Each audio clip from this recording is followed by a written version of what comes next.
What's up, guys? It's Phoebe. I'm here today at Epcot for another day at the Flower and Garden Festival.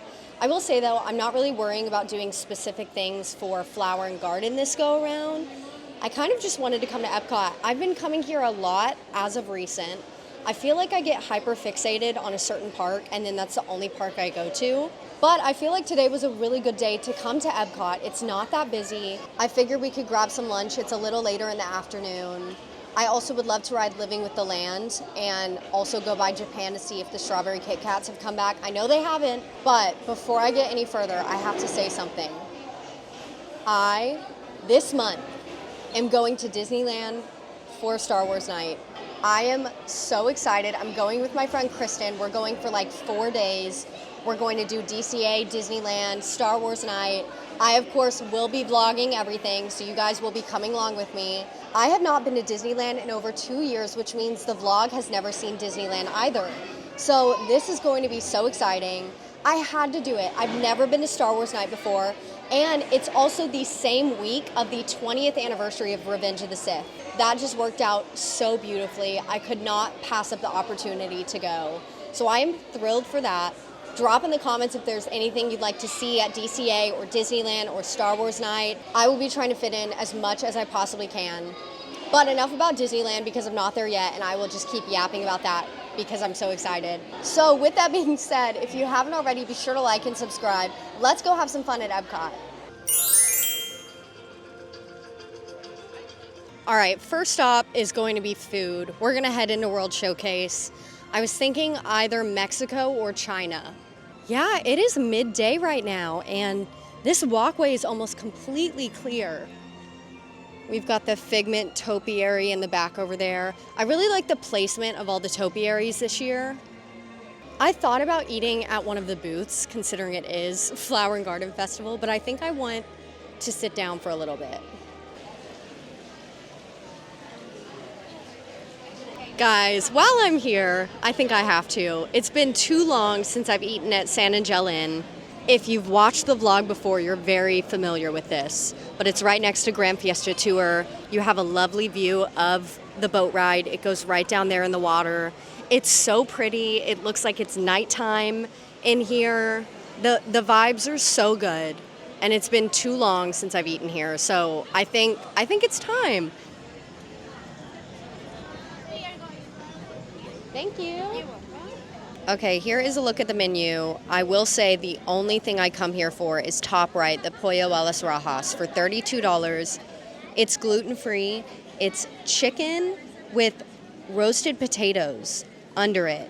And it comes with one of the best sauces I've ever had on a Mexican dish. It's a poblano cream sauce. They've got onions and corn in there too. It is phenomenal. Appetizers are always good too. I really like the queso fundido here as well. Other things I have gotten here include the enchiladas. These were not my favorite though. I had them, I think, twice and then decided to kind of not come back to San Angel Inn until I tried that Pollo a las Rajas, and now it's the only thing I come for. So highly recommend that if you've never been here and never tried it.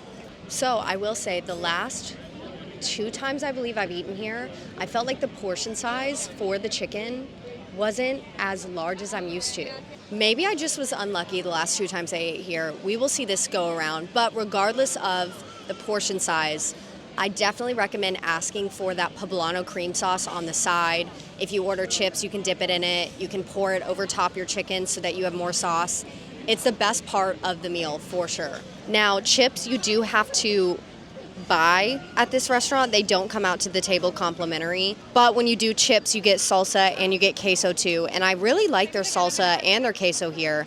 But my favorite hack, just ask for a side of that poblano cream sauce if you get the chips and use it as another appetizer.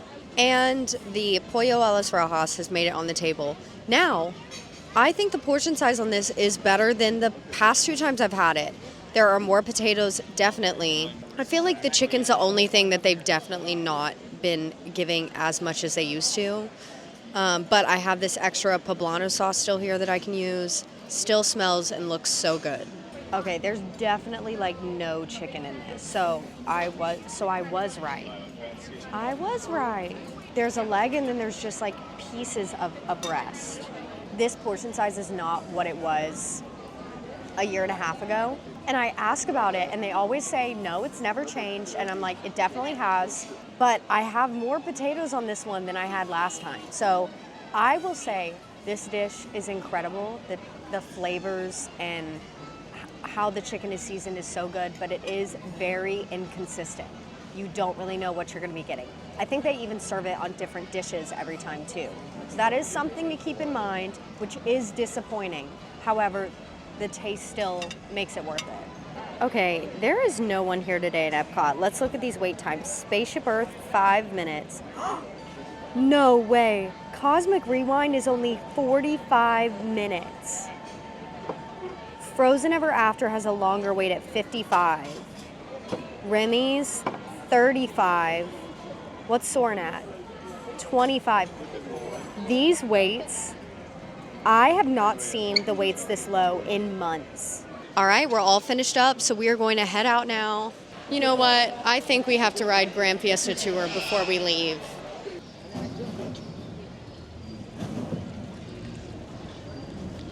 So we are going right by San Angel Inn.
I just have so many memories of this ride when I was little.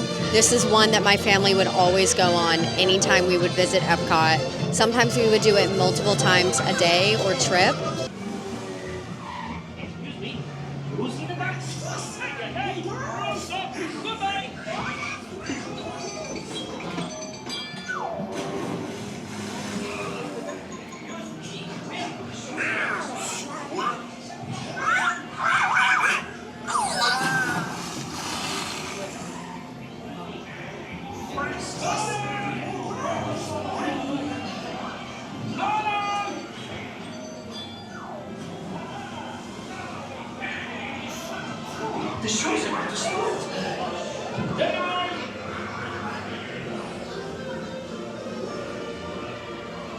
I also think this is one of the best scenes in a Disney World ride.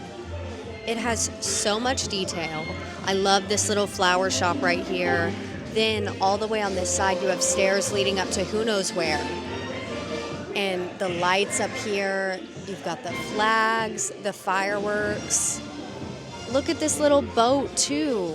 I do want to look up here. They have a hidden Mickey. I always forget where he is. There he is. Okay. That's the only hidden Mickey I've ever found on these walls. I haven't found any others. I wouldn't be surprised if they had more though. There's so many windows here. Thanks for coming to the show.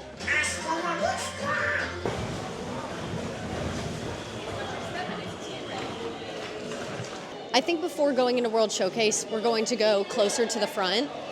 It's just been, oh, Coco 2 was announced, a little sidetracked, not until 2029 though, so I think it's pretty crazy that they announced it so early on.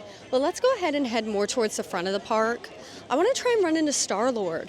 I don't think I've ever shown him on the vlog, and he is such a fun character that they have roaming around by Cosmic Rewind now. Okay, we are entering Cosmic Rewind Guardians area. Let's see if we can find Starlord. He sometimes hangs out over on this side too. There's a lot of he goes through the queue. He can pop up wherever he wants.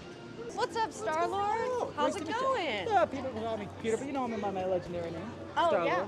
Super secret You've mission. probably heard of my awesomeness. 1, incredible. 2, Yeah. out of this world. 3, phenomenal. Yeah. But I'm working on volume 4. Oh, okay. Oh, yeah. What Secret- do we get a sneak peek into one of the songs? I figured this time I'd ask friends to give me some input on what bands I should have on. Okay. So what's your go-to? What's your Ooh. all-time favorite artist? That's a good question. Okay, I like a band called the Driver Era. Okay. They've got some. It's good.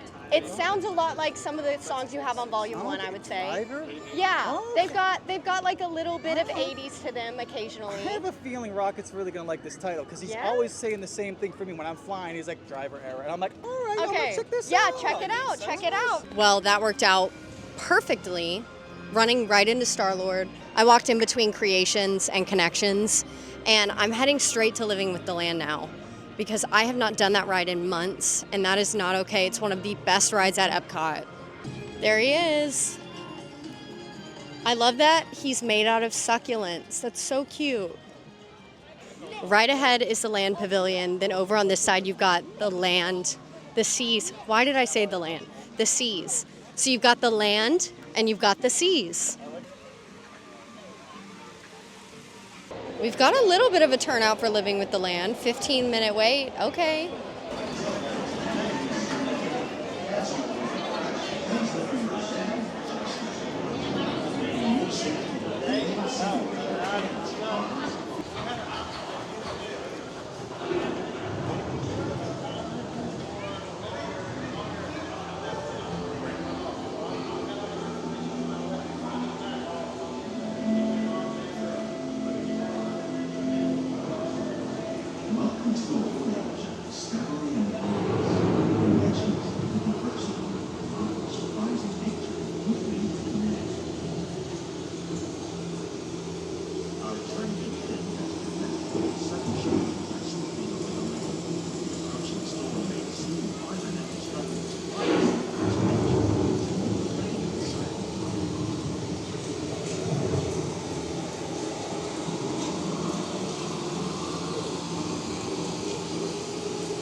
One of those living systems is the rainforest, home to the most amazing creatures of life on the planet.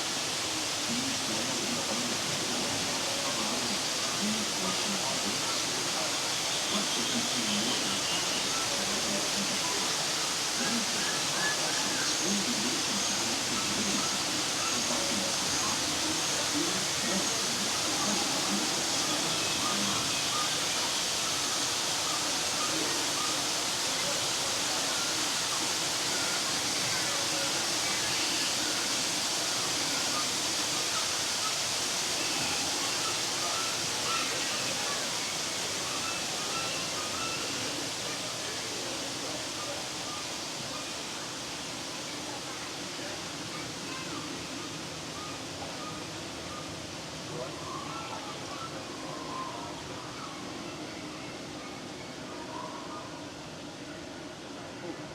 In the desert, nature has created a very different, no less beautiful living system. And while this arid landscape may seem lifeless, it is very much alive. The plants and animals that have learned to survive in these harsh conditions make use of what little water they can find and avoid the scorching rays of the relentless sun.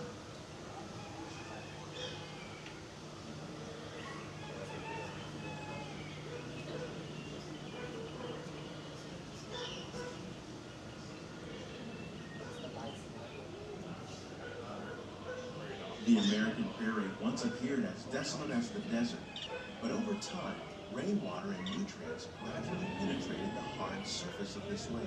Even the hooves of the mighty buffalo helped create the rich soil that would one day become home to the American farm.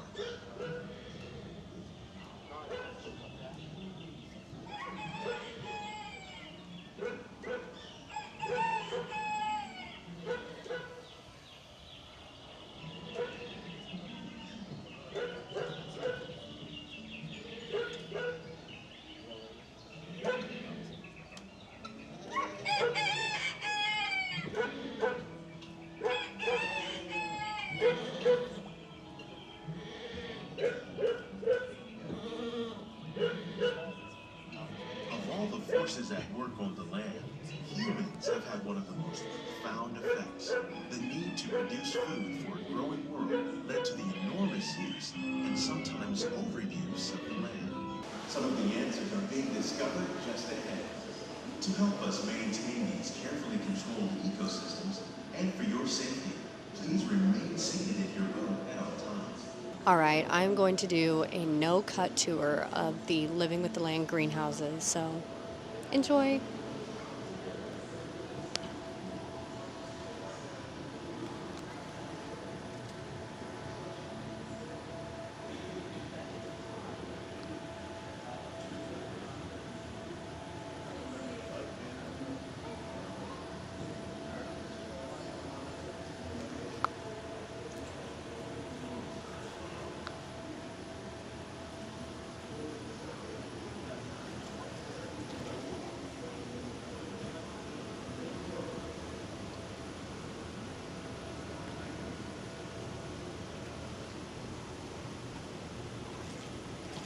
Welcome to our living laboratory, where scientists from Epcot and the U.S. Department of Agriculture are exploring innovative ways to produce bountiful harvests now and into the future.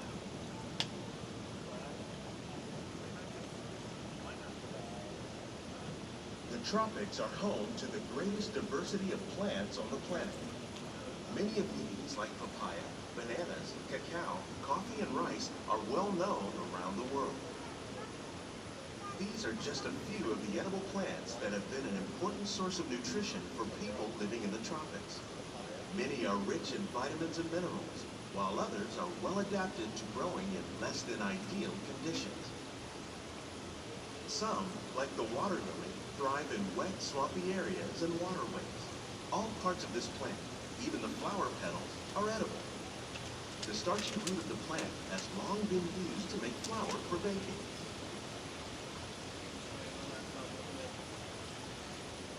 One day, many of these lesser-known tropical plants may be as important as the bananas growing on both sides of the boat. More than 28 million tons of bananas are eaten annually, making it the most popular fruit in the world.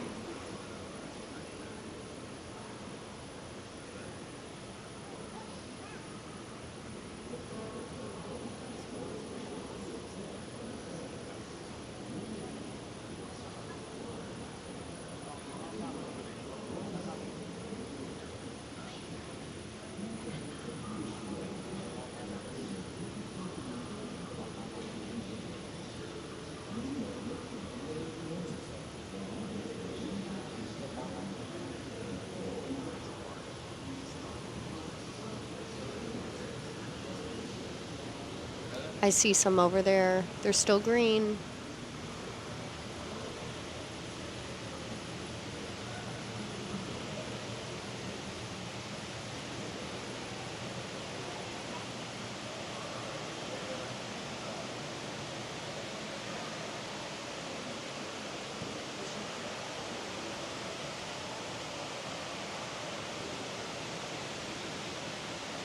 When we mention farming, you probably don't think of fish.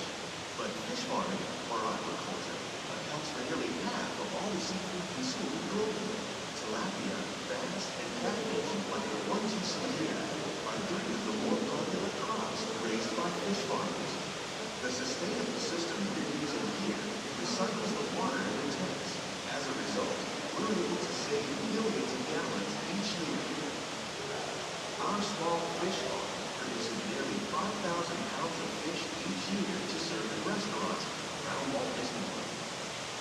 Innovations like this one can play an important role in our efforts to reduce environmental harvests and still protect natural resources.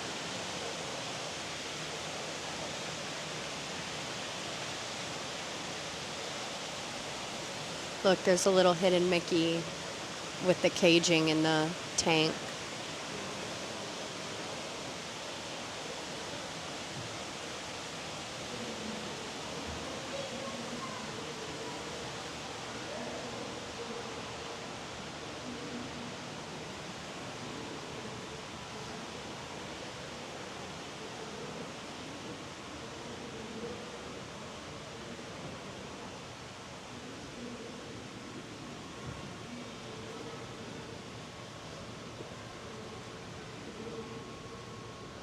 Giant hidden Mickey. Wait, look at this. They've got a little Beauty and the Beast display. This is beautiful.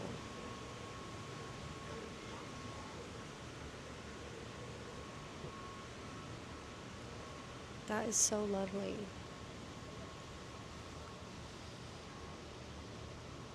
Coffee. Do they always have that? I don't know if I've seen that always.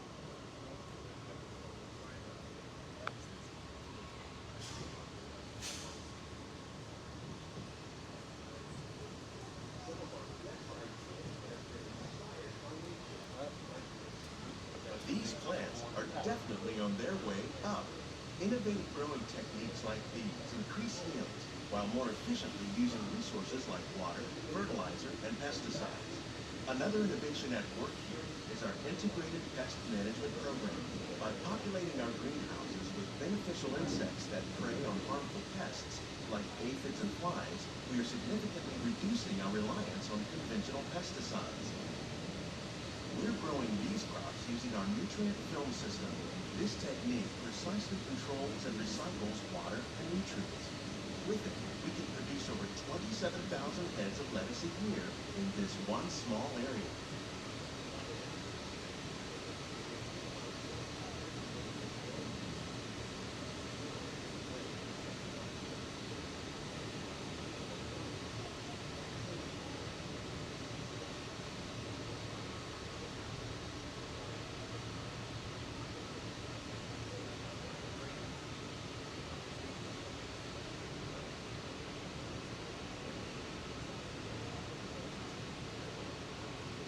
Some of our best ideas have been inspired by nature, like these fruit and vegetable trees.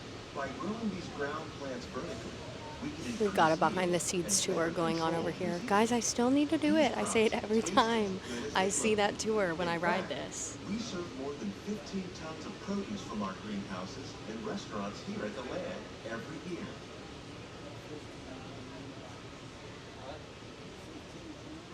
Sweet Rapunzel artwork. Oh wait, they have her tower. That's so cute. With the purple and the yellow flowers. I love the subtle princess nods all throughout. The future Look, of a agriculture pink pastel. may include innovative ideas like this vertical growing system. Plants grown in this way There's another use a one. fraction of the space He's so required cute. by traditional growing methods. That saves water and increases production. The aquaponics system on your left Oh, a combines blue one. hydroponics with aquaculture. Wait, The how many fish are there provide in a here, I natural wonder? source of fertilizer I wonder if for there's the a certain plants, amount and the that they've plants hidden help throughout. keep the water clean. There's a green one It's in the another in the great way flowers to right produce here. more while using less. Wait, that's so sweet. Is there one over In our here? lab, Epcot scientists are No, working with I don't the see US one. Department of Agriculture. Well, what a nice little relaxing boat ride through the greenhouses. And yes, as I say every time, they use so much of that produce in their restaurants all throughout Walt Disney World. It's so impressive. I need it to be Christmas already so that the glimmering greenhouses can come back. Soarin' being 15 right now really just shows you how empty it is. I'm coming over here to Seasons. This is basically, it's their fun cafeteria, so they've got a lot of different options. It looks like they're maybe closed right now. This is so interesting. I was gonna see if they had some dessert, but I don't think they are going to right now. Oh, they close at 4 p.m. Dang, that's a bummer, so I missed it. I was gonna check to see if they have like a chocolate Mickey cheesecake. Cherry pie cookie. What in the world? That looks delicious, but it's right next to a bunch of peanut butter, so I'm gonna pass on that. All right, it's time to head into World Showcase now. We were in it for just a minute. We're officially going in it now. I'm going straight to Japan though. I wanna look for those strawberry Kit Kats.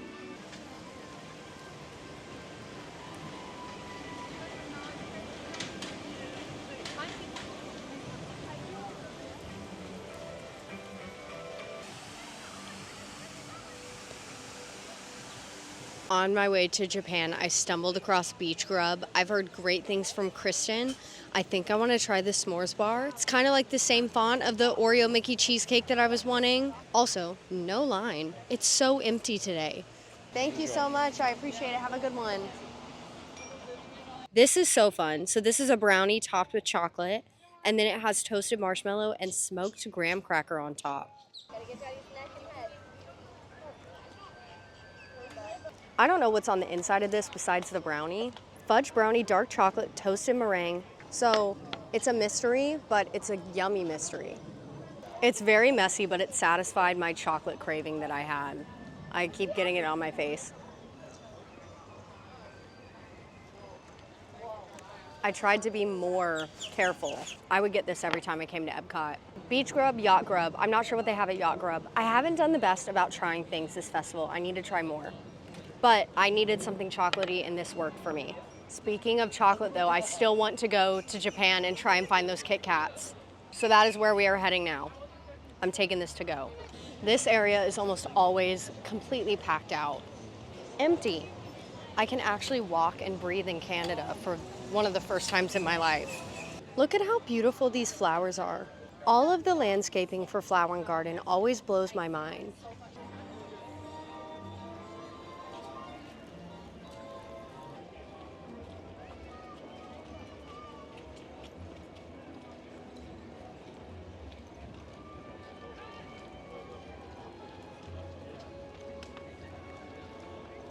Coming up on Japan, we have these now. I see them all the time and I never talk about them.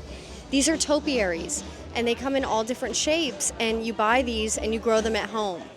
So they've got bunnies, they've got hidden Mickeys up here. I guess not hidden, just a Mickey. This is like a rhino. What's that, a pig? Japan. Let's go the back way by the topiary dragon. That thing is crazy. Guys, I know they're not gonna have them, but we're gonna try anyways. I always talk to management and I'm like, hey, you should bring these back. I do love this store though. A little toad and a banana. That's cute. Goomba. They've got all of the different color Yoshis here too. This one's for my mom. Miss you, Mom. There's your Hello Kitty. She loves everything Hello Kitty. And Hello Kitty's man is named Dear Daniel, and that's my dad's name. So they're very sweet together. All right, the moment of truth. I know they don't have it. I see the milk tea. Okay, yeah, no luck. I see the chocolate strawberry. I see the milk tea. I see the orange chocolate. No strawberry. Okay, but these are still very good, so I think I'm gonna get a pack of these. We're going to find a little table up in the tea garden. Well, that was hilarious. The same exact girl who I have spoken to the past 5 times about the strawberry Kit Kats was there. I think her name is Satomi. She is so sweet and pretty. And so I came up to the counter and she was like, oh, hi. And I was like, hey, strawberry Kit Kats, they still aren't here. She was like, would you like me to tell the manager again? I was like, thank you so much. So she was like, I'll see you next time, right? And I was like, you know it, girl. But last time I was here, I did find these, and I still do enjoy these a lot. They aren't the strawberry, but they do have strawberry in them, so they're better than nothing. I'm very happy with how the day went. I was here for like 4 hours. We did a good amount of things. Had lunch at a reservation spot, saw Starlord, rode 2 rides, got a snack, got another snack. So that's good for an Epcot day. I could ride everything if I wanted to. I think at 2 in the afternoon, I could ride everything because there are no waits. I wonder what Cosmic Rewind is sitting at right now. Let's take a look and see, because 45 minutes is still blowing my mind. Just for reference, now it's at a 70-minute wait, which makes a little more sense. But still, insanely short wait times today. It's been overcast for most of the day too, which is phenomenal. But guys, I cannot tell you how excited I am for Disneyland. I'm most likely going to get to meet Anakin Skywalker. I'm so excited to potentially see him. I know he's at a lot of these Star Wars nights, so I'm hoping he is at mine too. I'm going to be so disappointed if he is not. I will shed a few tears and ask for a refund. I'm having to do so much research on Star Wars night now because I've always just seen a few clips, but I never wanted to dive into it because I've always been so sad I wasn't able to go. But like I said, when I saw it was happening on the Revenge of the Sith 20th anniversary, I was like, I have to go to that. And going to California Adventure again, seeing Cars Land, seeing Avengers Campus too. I've only been there once ever, so I'm excited to do their version of Tower of Terror there. It's not nearly as good as our version, and I have already written Disney, they cannot touch Tower of Terror here. But I am excited to do that one again, meet some of the characters, meet Iron Man. Disney World is the size of a small state, whereas Disneyland, I think all of Disneyland can fit in Animal Kingdom. I think that's what it was. No, Magic Kingdom. Like it was the entirety of Disneyland can fit in Magic Kingdom. So Disney World is a lot bigger. It's 4 theme parks. You've got like 33 resorts, I believe, 2 water parks, mini golf, Disney Springs. Whereas Disneyland, you have Downtown Disney, Disneyland, Disney California Adventure, and then you have the Grand Californian Hotel and then the Disneyland Hotel as well. So there's not nearly as much. However, they do have a lot of attractions and things to do. They are right across from each other as well. So you can park hop and just walk from the Disneyland entrance. Where you scan in, it's like Disneyland scan in, and then it's DCA scan in. You can see them both. Whereas Disney World, you got to take a hop, skip, and a boat ride across the Seven Seas Lagoon and then hike up Expedition Everest. So it is nice. You're not doing nearly as much walking as you would do at Disney World. There are elements I really like to both. Kristen already texted me today and said, hey, just letting you know I made 4 Lamplight Lounge reservations. She loves Lamplight Lounge, so I'm excited to have the foodie expert there with me. I do like Lamplight Lounge a lot as well. It's a restaurant that they have at DCA. So we're going to be doing a lot of things. I will say, my opinion, as of now, we can test this theory when we go at the end of this month. My theory is that Disney World has better sit-down restaurants than Disneyland does, but Disneyland has better quick service and snacks than Disney World does. I think Disney World just dominates in the sit-down restaurant department. They've got so many good options. But Disneyland has a few really solid ones that you can eat over and over again. For instance, Kristen with 4 reservations to Lamplight Lounge. So I am so excited. I also love California Screamin'. It's the Incredicoaster now. I can't believe I just said that. I've ridden it as the Incredicoaster. California Screamin' just rolled off the tongue. But that's like their version of Rock and Roller Coaster. However, it's better. I feel like you pull more G's on it, or at least you're off your seat a little more. So stay tuned for those vlogs. I will have a few more in the meantime coming at Disney World though, so you can stay tuned for those as well. But I think this is where we're gonna wrap it up. So thank you guys so much for coming along with me on our little chill Epcot day. If you haven't already, be sure to like and subscribe so you don't miss my next vlogs or my Star Wars night vlog. And I will see you guys next time.